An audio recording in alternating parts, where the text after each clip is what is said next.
আমাদের জেলাতেই প্রায় 12,000 লোকশিল্পী এই প্রকল্পের আওতায় উপকৃত হচ্ছে। বাংলার সংস্কৃতি এই জয়যাত্রায় সকলে একসাথে চলার এই প্রয়াস আমাদের সম্মিলিত মোদের গর্ব 2025।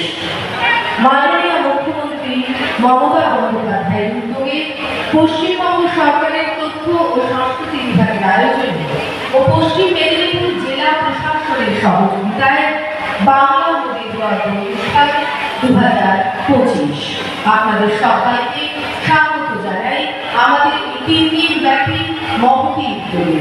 আপনারা আসুন, আপনাদের আগমনী পূর্ণ হয়ে উঠুন আমাদের মামিনা। আর কিছুক্ষণের মধ্যেই আমরা শুরু করতে চলেছি আমাদের আজকের উদ্বোধনী অনুষ্ঠান। আসবেন বহু বিলগ্ন ব্যক্তিত্ব, রয়েছে আপনারা। উদ্বোধন অনুষ্ঠানের পরে এই এলাকা মাতাবে এক ঝাঁক শিল্পী। এই জেলার শিল্পীদের পাশাপাশি রয়েছে কলকাতায় স্বনামধন্য শিল্পীবৃন্দ। আসুন, সমগ্র অনুষ্ঠানকে সাফল্যের শীর্ষে উন্নীত করতে আমরা সকলে সমবেত হই। এখনো যারা এই প্রাঙ্গণে ছড়িয়ে ছিটিয়ে রয়েছেন তাদের কাছে বিনম্র অনুরোধ, আপনারা অনুষ্ঠান প্রাঙ্গণে প্রবেশ করুন এবং আপনাদের জন্য আসন রয়েছে, আপনি আপনার আসন গ্রহণ করুন। আজকের এই অনুষ্ঠানকে সুচারুভাবে এগিয়ে নিয়ে যেতে এবং যা মাননীয় মুখ্যমন্ত্রী মমতা বন্দ্যোপাধ্যায়ের উদ্যোগে পশ্চিমবঙ্গ সরকারের তথ্য সংস্কৃতি দপ্তরের আয়ুক্তের পদচারণায় হয়ে উঠবে মুখরিত।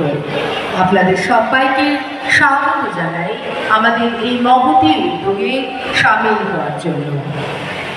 মেদিনীপুর সদর ব্লকের অধীন খয়রুল্লাচর জিএসএফপি স্কুল ময়দান আজ উদ্ভাসিত। বাংলার মাননীয় মুখ্যমন্ত্রী বাংলার লোক সংস্কৃতিকে বিশ্বের দরবারে পৌঁছে দিতে যে নবতম উদ্যোগ গ্রহণ করেছে তা হল লোক প্রসার প্রকল্প। আর সেই প্রকল্পের অধীন আমাদের প্রায় 12,000 শিল্পী উপকৃত হয়েছে। আপনার